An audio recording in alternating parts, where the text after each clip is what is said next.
केंद्र सरकार वक्फ बोर्ड की शक्तियों में कटौती करने की तैयारी में है। निकट भविष्य में वक्फ बोर्ड पहले की तरह किसी भी संपत्ति को स्वेच्छा से अपनी संपत्ति नहीं घोषित कर पाएंगे। उन्हें अपने बोर्डों में महिलाओं की भागीदारी भी सुनिश्चित करनी होगी। मोदी सरकार सोमवार को लोकसभा में वक्फ बोर्ड अधिनियम 1954 में संशोधन के लिए विधेयक पेश करने की तैयारी कर रही है। इससे पहले शुक्रवार को कैबिनेट की बैठक में वक्फ अधिनियम में 40 संशोधन के प्रस्ताव को मंजूरी दे दी गई है। पर आखिर ये वक्फ एक्ट क्या है? वक्फ बोर्ड के पास कितनी जमीन है? सरकार ये संशोधन क्यों कर रही है और विरोध में क्या क्या दलीलें दी जा रही हैं? आइए आपको आज के इस वीडियो में ये सारे सवालों के जवाब देते हैं। दरअसल वर्ष 1954 में जवाहरलाल नेहरू की सरकार के समय वक्फ एक्ट 1954 पास किया गया, जिसका मकसद वक्फ से जुड़े कामकाज को सरल बनाना और जरूरी प्राविधान करना था। इस एक्ट में वक्फ की संपत्ति पर दावे से लेकर रख रखाव तक को लेकर प्राविधान था। वक्फ एक्ट मुस्लिम समुदाय की संपत्तियों और धार्मिक संस्थानों के प्रबंधन और नियमन के लिए बनाया गया कानून है। इस एक्ट का मुख्य उद्देश्य वक्फ संपत्तियों का उचित संरक्षण और प्रबंधन सुनिश्चित करना है, ताकि धार्मिक और चैरिटेबल उद्देश्यों के लिए इन संपत्तियों का उपयोग किया जा सके। वक्फ चूंकि एक अरबी शब्द है जिसका अर्थ है रोकना या फिर समर्पण करना। इस्लाम में वक्फ संपत्ति एक स्थायी धार्मिक और चैरिटेबल ट्रस्ट के रूप में समर्पित की जाती है, जिसका उपयोग धार्मिक उद्देश्यों, गरीबों की मदद, शिक्षा आदि के लिए किया जाता है। वक्फ संपत्तियों का प्रबंधन करने के लिए प्रत्येक राज्य में एक वक्फ बोर्ड का गठन किया गया है और ये बोर्ड वक्फ संपत्तियों का पंजीकरण, संरक्षण और प्रबंधन करता है। वक्फ एक्ट के तहत सभी वक्फ संपत्तियों का पंजीकरण अनिवार्य है। ये पंजीकरण संबंधित राज्य वक्फ बोर्ड में किया जाता है। वक्फ बोर्ड को वक्फ संपत्तियों की देखरेख, मरम्मत और विकास की जिम्मेदारी दी गई है। बोर्ड ये सुनिश्चित करता है कि वक्फ संपत्तियों का उपयोग धार्मिक और चैरिटेबल उद्देश्यों के लिए ही किया जा रहा है। वक्फ बोर्ड के पास वक्फ संपत्तियों का निरीक्षण करने और उन पर नियंत्रण रखने का भी अधिकार है। आपको बता दें कि ये बोर्ड वक्फ संपत्तियों के प्रबंधकों की नियुक्ति और उनके कार्यों की भी समीक्षा करता है।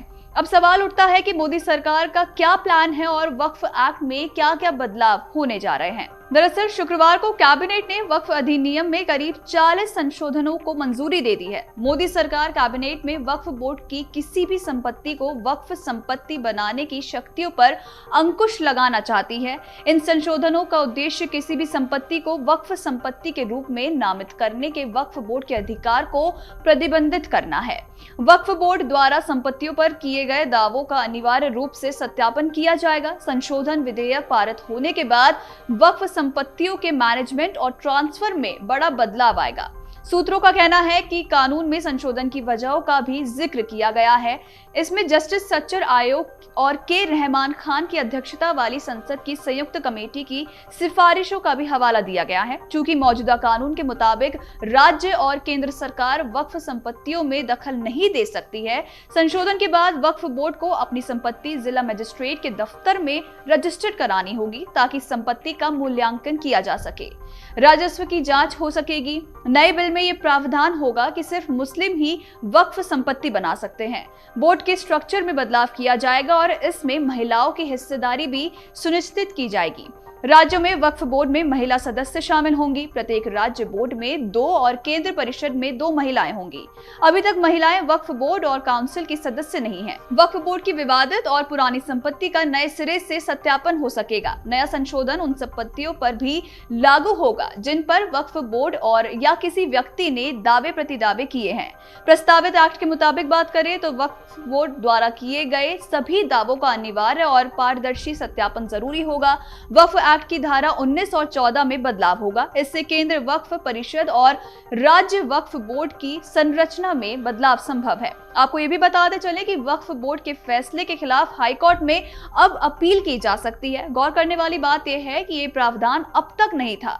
अब बता दें कि क्या गड़बड़ियां सामने आ रही हैं जिसकी वजह से ऐसा फैसला लिया जा रहा है। तो दरअसल सरकार को पता चला है कि राज्य वक्फ बोर्डों को किसी भी संपत्ति पर दावा करने के व्यापक अधिकार मिले हैं, जिसकी वजह से अधिकांश राज्यों में ऐसी संपत्ति के सर्वेक्षण में देरी हो रही है। बता दें कि सरकार ने संपत्ति के दुरुपयोग को रोकने के लिए वक्फ संपत्तियों की निगरानी में जिला मजिस्ट्रेटों को शामिल करने की संभावना पर भी विचार किया है।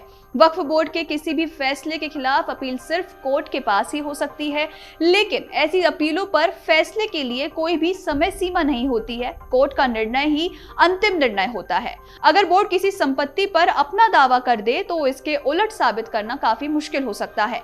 वक्फ एक्ट का सेक्शन 85 कहता है कि इसके फैसले को हाई कोर्ट या सुप्रीम कोर्ट में भी चुनौती नहीं दी जा सकती।